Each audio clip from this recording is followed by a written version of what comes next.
Hello, everyone. Welcome back. Welcome back.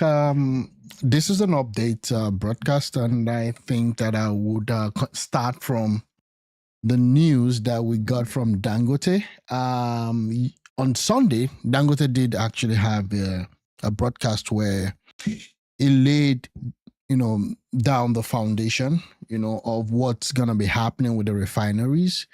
There were a lot of stuff that he did talk about, but one of the major things that became viral, and so much so I did knew when he was giving that 2 hour, like 1 hour plus conference, that the issue with this guy, engineer Farouk Ahmed, was going to be the thing that was most talked about. Second to that is the issue that he decided to reduce the price of PMS. So the PMS price has been slashed to $6.99, and his expectation is that the final pump price will be around $7.40. A lot of people have actually taken that. Someone came online yesterday and told us that from our own experience, the price seems to be coming down. Right now, inflation for Nigeria is around 14.45. But that being said, I thought that was it. But Dangote actually snapped. He really snapped by publishing an allegation, against engineer Farouk Ahmed, the authority chief executive of the Nigerian Midstream and Downstream Petroleum Regulatory Authority. He did hint on that and said he was going to take action. Now, let's talk about that. Let's talk about the allegation. Let's talk about what's been happening. Okay. So this is the publication. You can see it was signed by Aliko Dangote. And this is it. Allegedly spent as engineer Farouk Ahmed, authority chief executive of the Nigerian Midstream and Downstream Petroleum Regulatory Authority, allegedly spent over $5 million on his 4 children's foreign secondary school education in Switzerland. That's it. Name of the children in secondary school. Now, there's been a lot of debate online with respect to this, where some school of thought are like, okay, fine, you can go after the father, but just take the children out of it. Some people are saying that, well, the father stole the money, allegedly took the money, so that, again, what does it really matter if the children are named? But again, the allegation is about $5 million spent on certain on some given school, for his 4 children. So he did mention their name. I'm not going to read it out here, but he has the school names and then the duration of the years that the student studied. And then you have the estimated cost here, estimated secondary school cost, annual tuition, air tickets, and upkeep, $200,000 by 4, that's $800,000, close to $1 million. And then he also spoke about the total living expenses per child. You have the air ticket for 6 years by 4 children, $4.8 million. So that's how we got his estimate of $5 million being spent. I don't know what your thoughts are. Should he have mentioned the name of the children, in the allegation published? Okay. Again, if the names are not mentioned, I know some school of thought will be like, okay, fine, where is the evidence? And it says facts don't lie. Nigerians deserve to know the source or the sources of this sum of money paid by a public officer, while many parents in his home state of Sokoto cannot afford to pay 10,000 school fees. I thought it was mentioning 100,000, but let's just put it at 10,000 school fees for their children and work. So that was the allegation put forward by Dangote. And I think he actually did go to a radio station yesterday, and he did speak in Hausa. So the gloves are off right now. Dangote wants Farouk Ahmed to be prosecuted, but these are all allegations. I think no, he should be deemed innocent until proven guilty, and that would be my take. But again, it's a legit ask, it's a legit petition. Let's see what happens. Now, there's another twist to this that I'm actually looking at and I'm thinking about. And that is the issue with the ability for this guy, Farouk Ahmed, to be able to disseminate his activity without any bias. Because he is a regulator. Dangote is powerful. Dangote is powerful. He is a regulator. So now there must be a balance to all this. There must be a balance to all this. And at some point, I don't think that he should be removed until there is a reasonable investigation and a diligent look into his affairs. I don't think they should remove him because Dangote said he spent $5 million on his kids' school fees. Okay? It could have been legitimate. It could have been otherwise. I don't know. So that calls to question the fact that this needs to be taken seriously. This needs to be duly investigated. But again, until he's convicted, okay, or until he actually says, okay, fine, I took the money, then he's going to be deemed innocent. That's how it works. But that being said, how is he going to also perform his duty, without any bias against Dangote, now that Dangote has alleged? So we'll wait to see what happens. But that's the whole story that has gone viral. This has been published today, I think on Business Day. Let's see this. Dangote releases details of the alleged $5 million spent. Yeah, we've seen that one. We've spoken about that. Dangote published this. So that's just most of the allegation that we have. Farouk Ahmed has not spoken a word. He hasn't been able to do anything. So Omojuwa's point is that he should have actually left the children names out of it. Baba no dey fight corner fights. That's someone's comment to that. I like it. I detest people who fight. So again, people are like, you know what? Yeah, you should put the names there. If the guy is responsible, so be it. Let's see what happens. But I think, God bless you, Jay, that's my own too. Alhaji's action is shitty, uncalled for, and against data protection. I remember there was a few years ago when Sanusi was the CBN, was the head of CBN, okay? And he did publish names when immediately, shortly after he took over, of people that, were changing the whole financial system, directors that would take loans from bank and will not pay back. And Sanusi did publish names. And at that point in time, Dangote's name was actually part of that list. And the report that came out was that Dangote was very annoyed and said, why would he have published his name? Again, Lamido's response was that, well, we were publishing names of people that had bad loans at the time. So we'll see what happens with this. And then we'll see the response from Ahmed Farouk. Let me see if he is actually as Ahmed Farouk made any remarks. And I don't think they should take him. I don't think they should actually take him out of that position until there's a due investigation.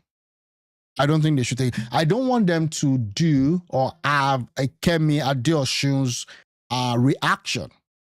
Because as bad as Buhari's government was, Kemi Adeosun was taken out because they wanted her to go. Okay?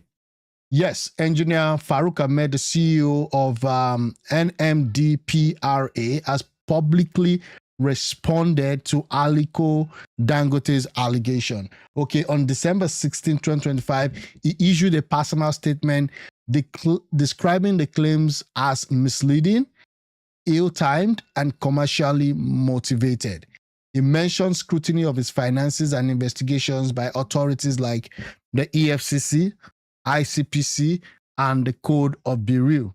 He argued that the allegation ignored context from his 30 years of public service and coincides with NMDPRA enforcement of quality standards that revealed substandard imported products. So again, Farouk Ahmed is fighting back saying, you know what, I did a report on Dangote refineries, okay, and then you're coming back to get at me and my children because I actually did make a report, on the quality of Dangote's product.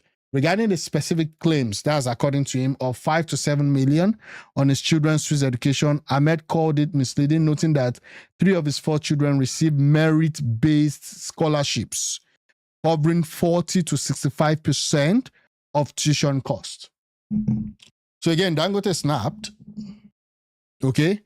And if this is true, that 40 to 65% of the tuition cost was covered, so we're still left with 2.5. So Dangote needs to revise his figure down, no longer 5 million, but 2.5. He framed the accusations as an attempt to undermine NMD PRA's regulatory independence under the Petroleum Industry Act. No direct post from Ahmed or official NMD PRA account.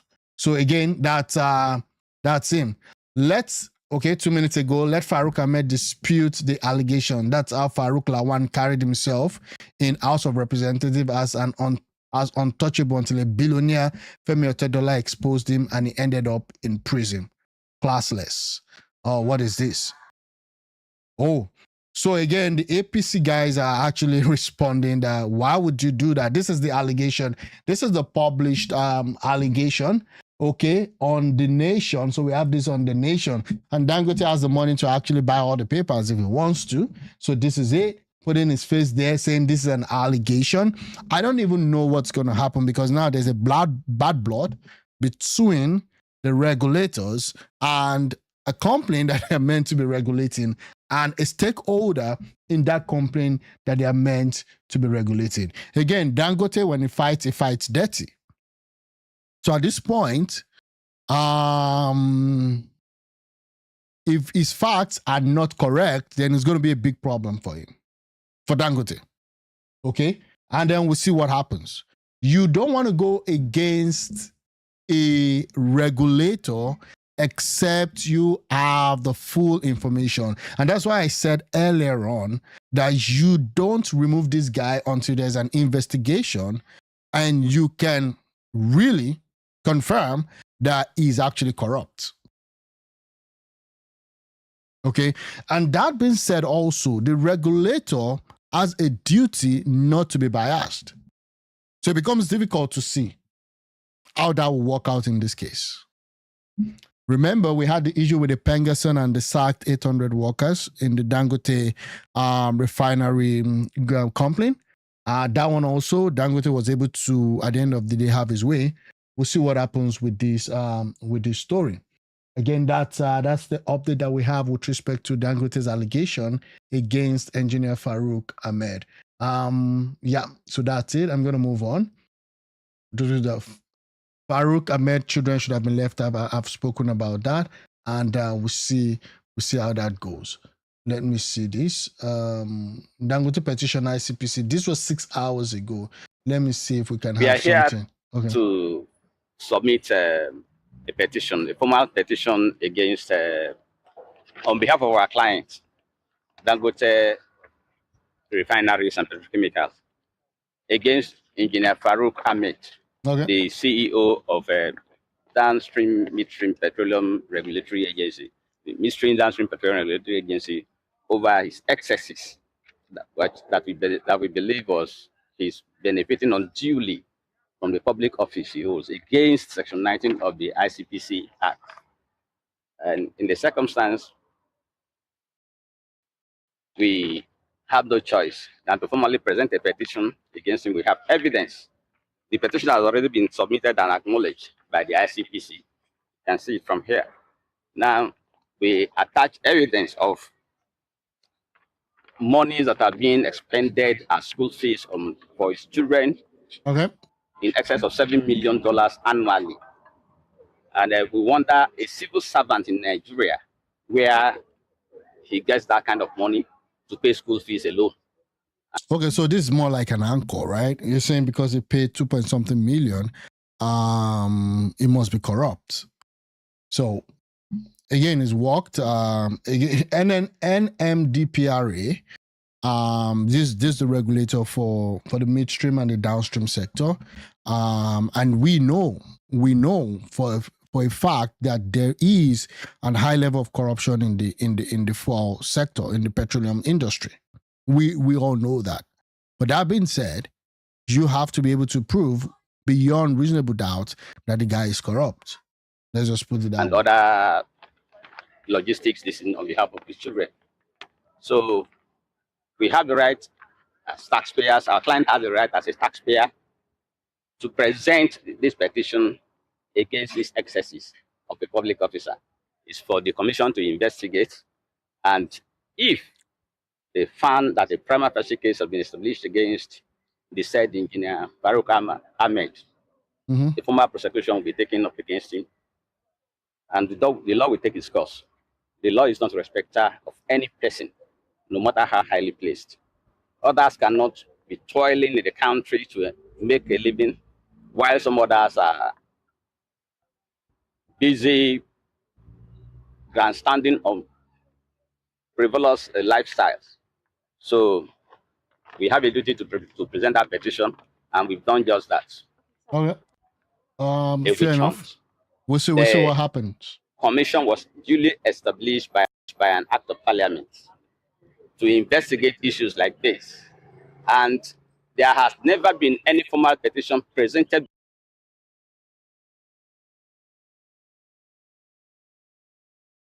Sorry, I'm having a drop before in frame. the commission, the Icpc, to enable them to investigate this matter. The House of Assembly, the House of Representatives, or whatever, they have their oversight function. And this does not impinge on the credibility of their oversight functions. So if they want to resolve it this way, we have a constitutional responsibility to present a petition against somebody who is a public servant, who is under the rules of the public service rules, and we believe is acting outside the confines of the public service regulation.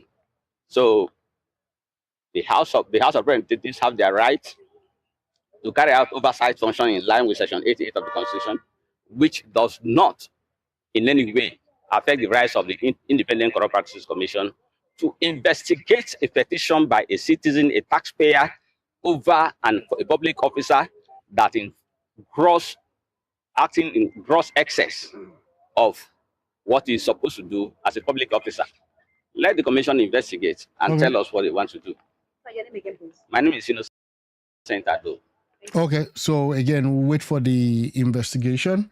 But until we can prove, that he's guilty, I think the president should not remove him. He should still be allowed to do his job. And then we'll see what happens. For me, I think that all allegation needs to be looked into. I mean, if there is some evidence of truth or elements of truth in there, then we should look into that. That being said, I'm going to move on to let's look at these rumors of my collapse and death. Akpabio orders NSA DSS. So just around the weekend, I think that was on Sunday, I saw different news with respect to Akpabio, where we had news that he actually did collapse and was rushed to an hospital. I try as much as possible not to comment on that because at times these are personal stories, health stories. I do believe that as a public official, you owe the public, that duty to report your health status. And today it was at the Senate plenary session, and it did address that. Which does not need any exhaustive deliberations. So I would say that your point of order is sustained. However, you have to know it's not only politicians that they make these reports about. Somebody was telling me that they showed a burial ceremony of a business tycoon when the person is not dead, and they also said the former head of state, General Gowan, is dead when he was alive, attending the last Christmas carol. And I don't know. I think all we can do is to. Is it the view of the Senate that this matter be referred to the National Security Advisor, the DSS, to investigate? Those in support say aye. Those against say nay. That is it. I think that's all we can do. We can't stop people from writing. You know, the internet is garbage in, garbage out. So you can't stop people from putting in garbage. Yes, Leader of the Senate. To start an exam, I represent Benue Northwest Senatorial District. Mr. President, I come under Order 1B. Okay. And Order 41 and 51. With your kind permission, may I proceed? Yeah, proceed. Okay. Mr. President, Order 1B reads, in all cases not provided for in this standing order or by seasonal or other orders or practice of the Senate, the Senate shall by resolution regulate its procedure. And Order 41 and 51 are matters of urgent public importance. Okay. Mr. President, standing on these very important orders, I wish to draw the attention of the Senate to a recent social media reportage that alluded to the fact that Mr. President, Mr. Senate President is dead. What is in it? London. That you That's are crazy. dead in London hospital. Who? You. I mean, it's even funny the way the guy said it. You mean you are dead. And the guy's like, woo. That made me remember when Obasanjo did that phone call to Yaradua. Right? It's just quite unfortunate that Yaradua was very sick when he was campaigning to be the president of Nigeria, to take over from Obasanjo back in 2007. And we had all those stories where, about there was rumor that Yaradua died while, during the campaign. And then Obasanjo took the call and called Yaradua. They say you died.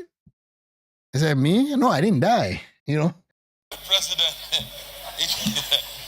the number 3 citizen of Nigeria. Senator Zam, sorry, are you part of the proceedings today? No. Because I thought I heard you say you are dead. If you are dead, how come you are here?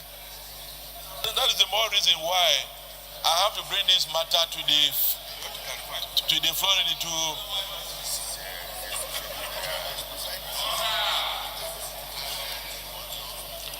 Mr. President, may you protect me. No, this is a very serious matter. Number 3 citizen of Nigeria, person and your office needs to be investigated. Because it's not only you that was reported in this negative manner. The former head of state, General Yakubu Gowon, was equally reported a few days ago to have died. This is not a good report about the leaders of our country. Yep. And there is the urgent need for us to put machinery in order to not just investigate, but to punish the promoters of such negative news about the leaders of this country. Yeah, fair enough. When sanctions are meted out against the promoters of such negative report about our leaders, it will serve as a deterrent to anybody who engages in such an infamous and dangerous act against the leadership of our democracy and our country. So I want to crave the indulgence of my colleagues to support that this matter be taken up seriously with a view to sanctioning those who are behind this. The social media promoters of negative information can be traced and they be punished. I so move my distinguished colleagues. Thank you very much. 42, which does not need any exhaustive deliberations. So I would say that your point of order is sustained. However, you have to know it's not only politicians that they make these reports about.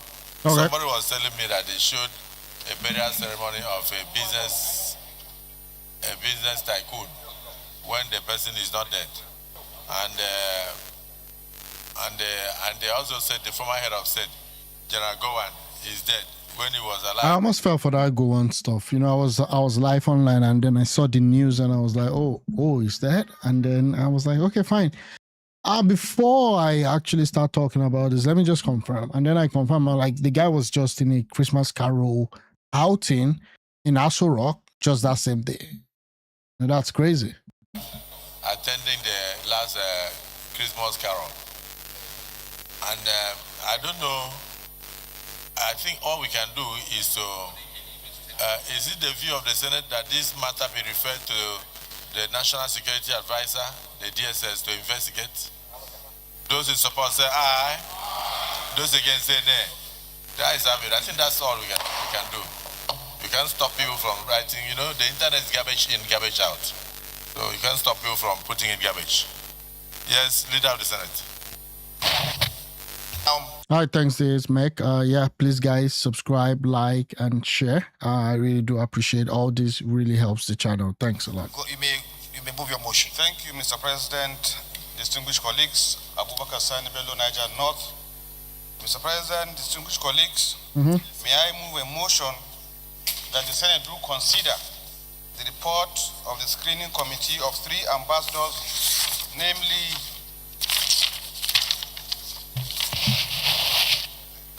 Latif Kolawole Are,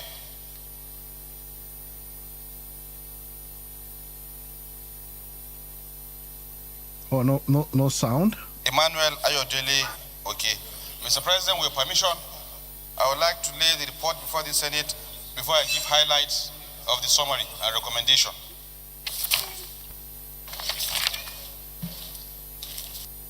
Okay. Yeah, let's move on. I mean, just quiet day. Okay. President, most of the vital information are contained in the report, so I'll just go straight to recommendation. Okay, fair enough. Mr. President, the committee has carefully and thoroughly screened the 3 nominees and is satisfied with their qualification, exposure, conduct, character, experience, and general performance. The nominees have displayed wide and in-depth knowledge of international diplomacy. The committee therefore recommends as follows. 1, that the Senate do confirm the nomination of Latif Kayode Kolawole Are as appointment as a non-career ambassador of the Federal Republic of Nigeria.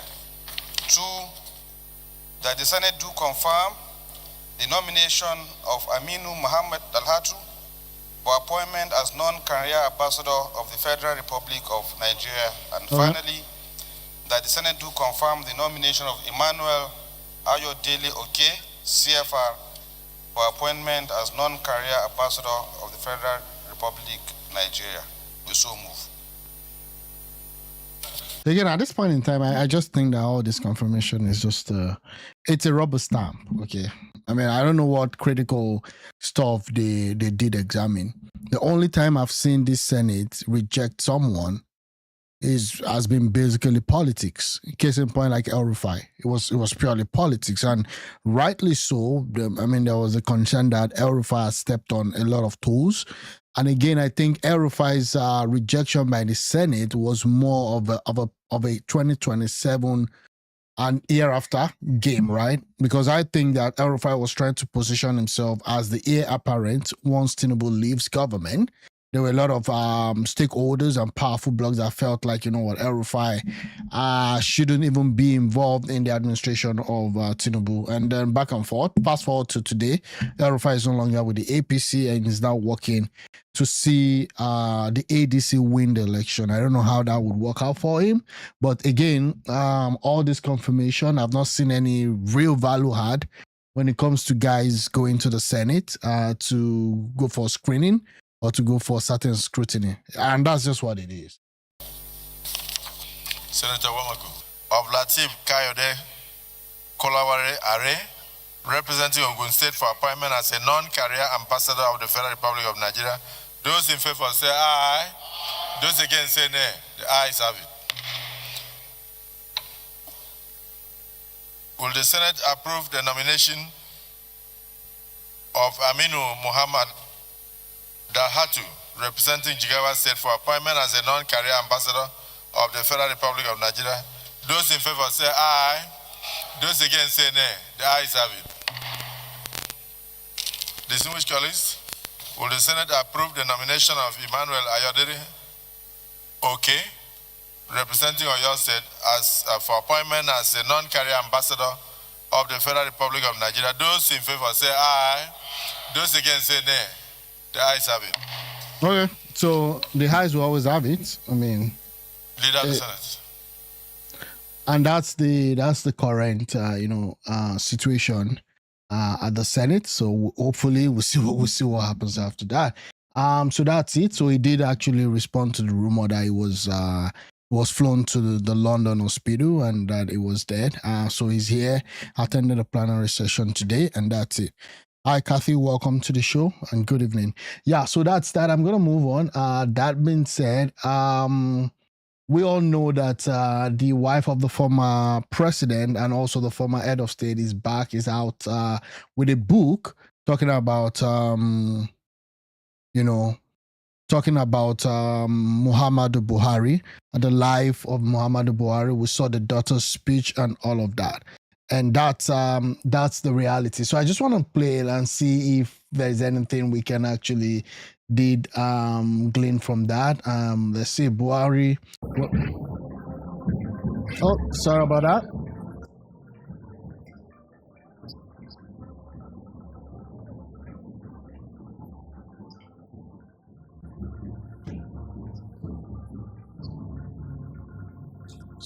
So I'm just gonna be reacting to these, and if it becomes too boring, I'm gonna move on.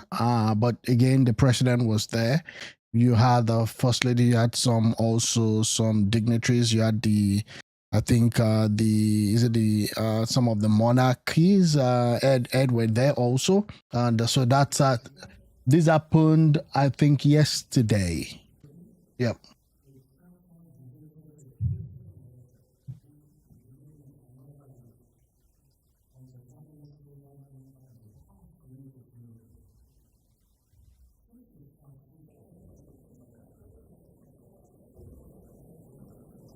So this is the person that wrote the book. His name is Charles, I believe. Okay, that didn't move on. Let me see. Yeah, this individual, this is the person who actually did write the book about Muhammadu Buhari. I think a lot of PR, I would say, was actually also done in that book, trying to just isolate Buhari from all of the havoc and all of the stuff that came with his administration. Which is quite unfortunate because the average man's thought on the street is that the administration of Buhari was actually a disaster. Let's see.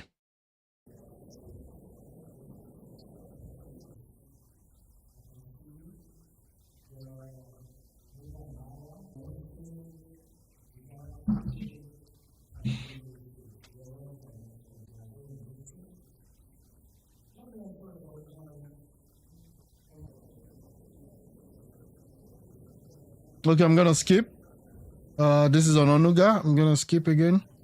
So I guess people just settling in and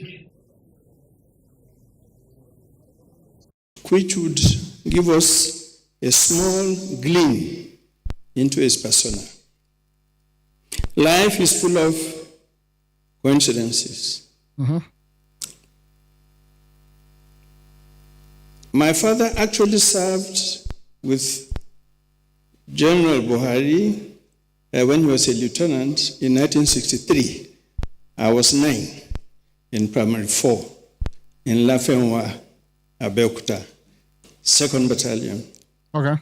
He told me this himself one day under the shade of a tree in his Kaduna residence, that he served first in Abeokuta, was commissioned. And I said, but my dad, we were all there at the time. Of course, I didn't know him. I was just a child. I only came to know him 11 years afterwards, in 1974. At the time, I was serving in a 3-recce regiment in Port Harcourt, and he had just been posted in as the Colonel General Staff of the division. He was slim, tall, no pot belly, soft-spoken. Whatever that means. No pot belly. Okay. No pot belly. Yeah. I mean, that's just his DNA, right? Open, and he wore his starched uniform well. All the officers respected and admired him, and he was highly regarded. Okay. But my proximity to him increased in 1977, 78, when I was ADC to General Tiwad Anjuma, then Chief of Army Staff. He was then Minister of Petroleum. He often consulted with the chief then, and when he came to the office, he was never harsh to us young officers. He was kind, easygoing, and he chatted with us. And occasionally when he came to see the general, and he was too busy to see him at that particular moment because he was working, he waited patiently, unlike some of his colleagues, who, I will not repeat some of the words that they used, most unkind remarks, sometimes. Oh, this is Bubamawa. I didn't even know. Wow. So Bubamawa was in charge of Lagos State. It was more like the military personnel in charge of Lagos State for a long time. If you are familiar with Lagos State, you know this was Keke Mawa.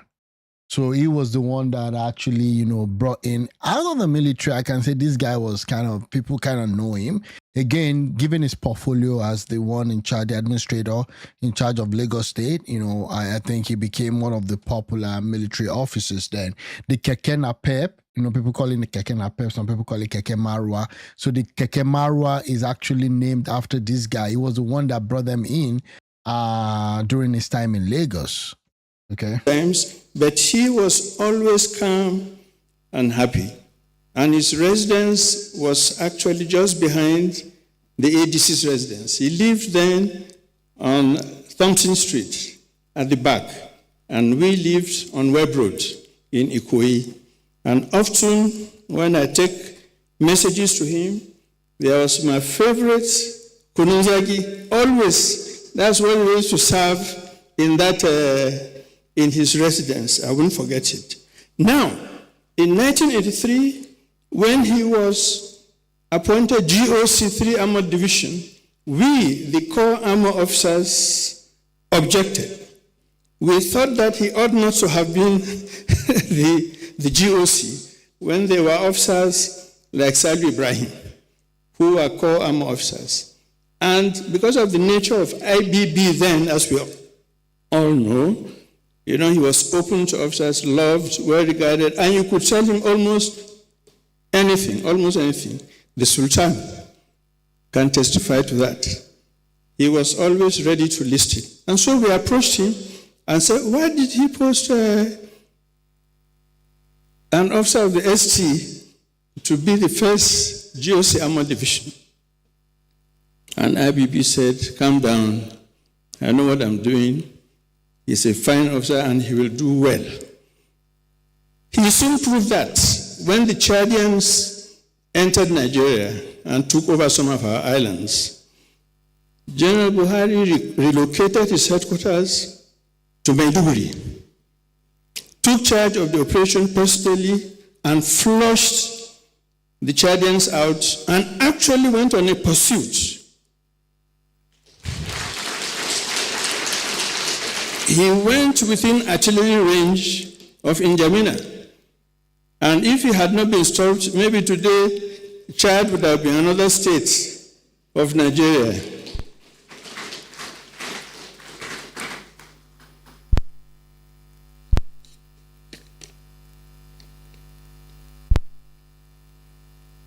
Now, the president was a man of principle. And when he takes a decision, he could be inflexible. No backtracking. Once he believes his reading is right, and have the example to present. In 1981... Again, talking about his state as someone that was too rigid. I think he was too rigid, and that worked.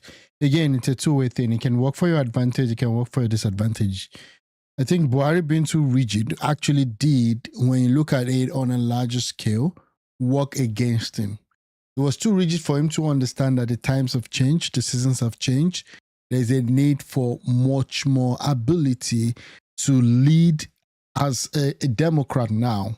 He couldn't move from that state of being a military guy to a Democrat, understanding what is required. I had a lot of people on them. There's a video that I might want us to watch where they were saying that almost all the ministers, 90% of the ministers of Buhari should be in prison right now, because the level of corruption under his tenure was really astounding. You know, we had the subsidy scam went to the roof under his administration and all of those. He was the president of the exam panel that sets the exam for captain to major staff college qualifying promotion exam. There were 190 of us that wrote that exam. The written exam has 6 papers, of which you must score 50% in each to pass.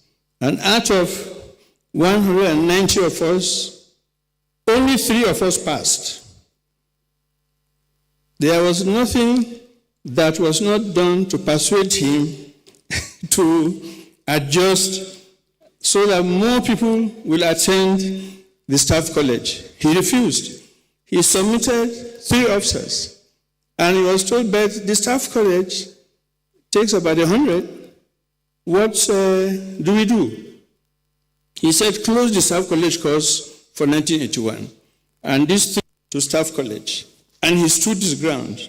The rest, of course, is history.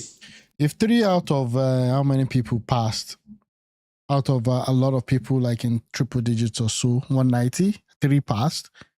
I mean, that's a shame, number one. Number 2 is that means there's a fundamental problem.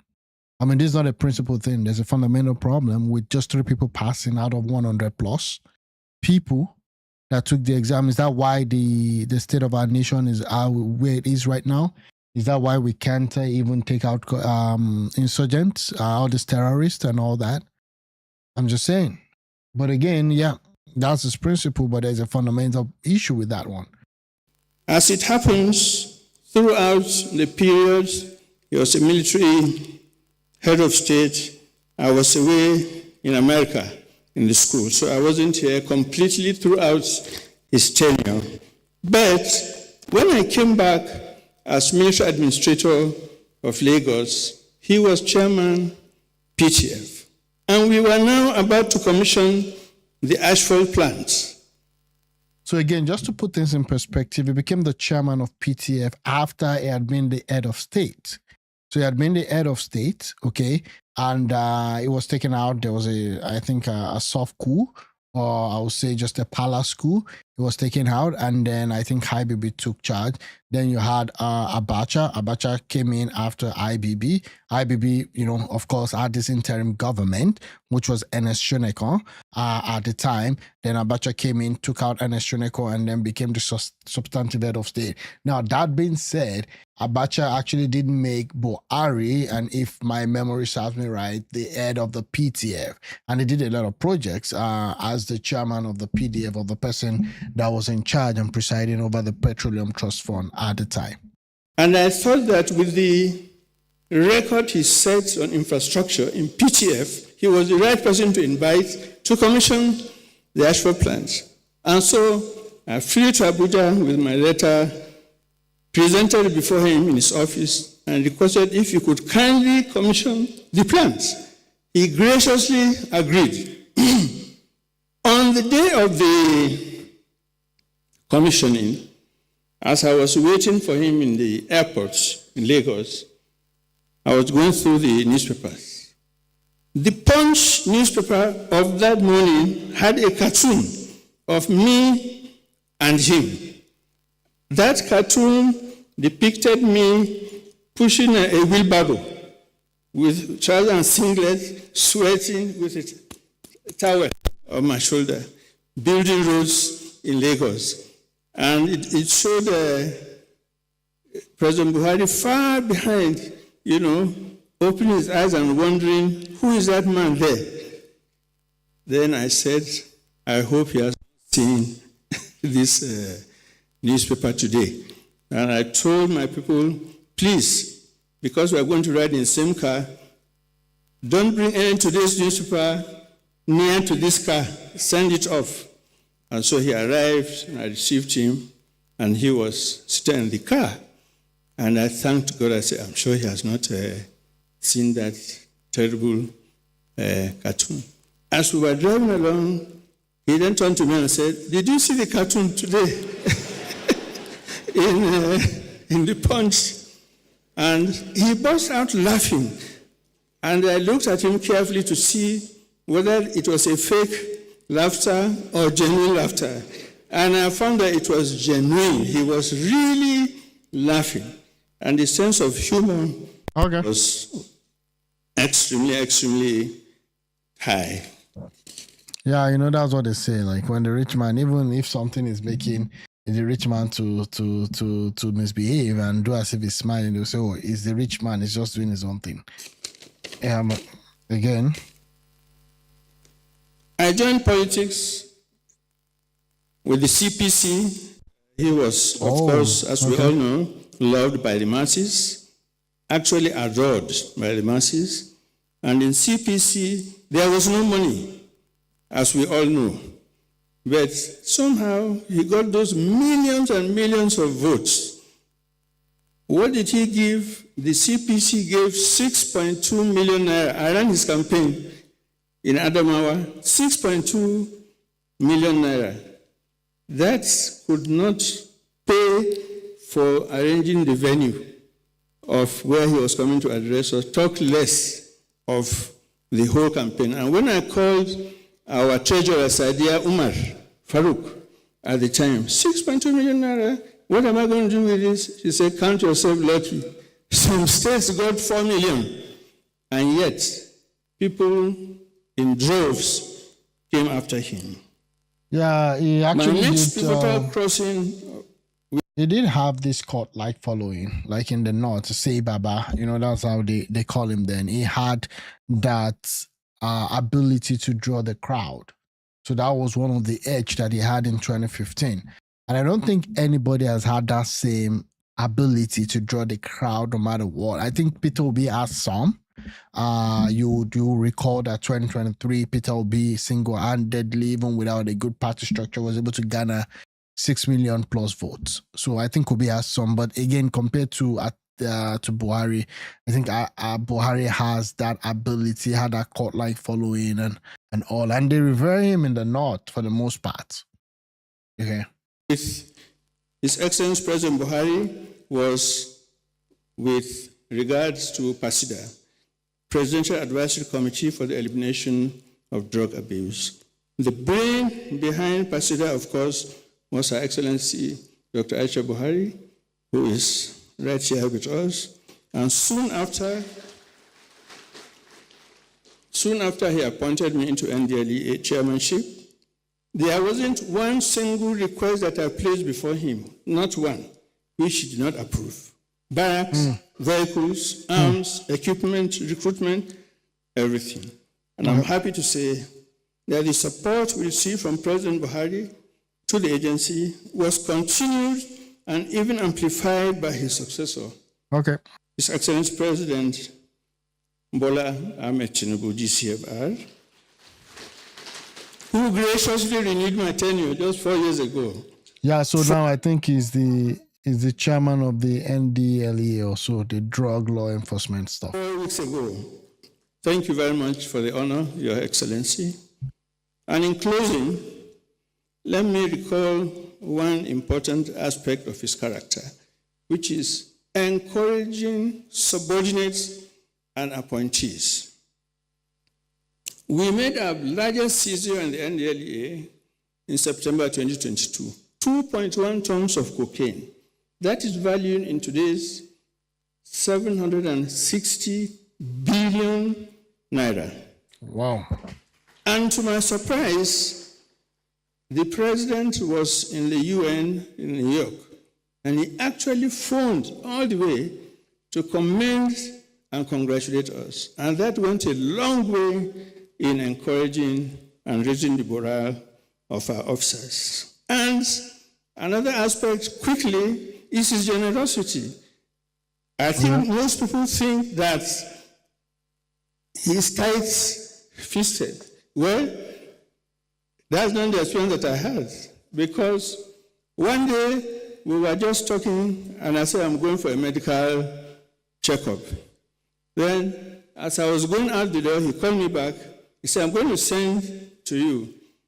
My mind never went that send was money. I thought it's an assignment that I was going to send.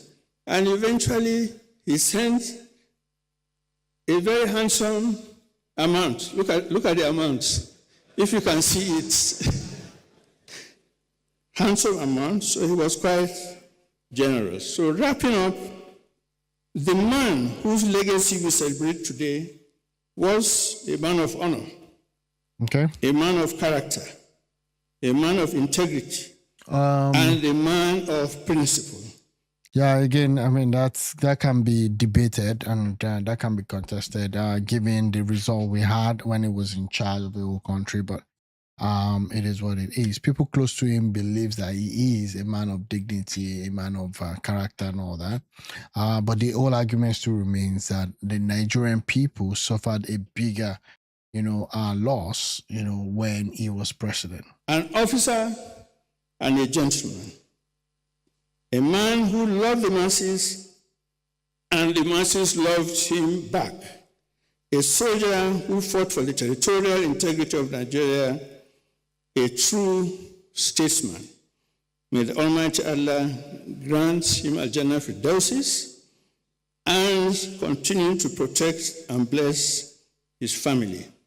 And may the Almighty Allah continue to bless and protect His Excellency, the President Bola Ahmed Tinubu, and his esteemed family. Thank you for listening. Okay, so that's the NDLEA, I believe, boss. And also, I was a former military administrator for the state of Lagos during the military rule. I think Abacha was the head of state at the time.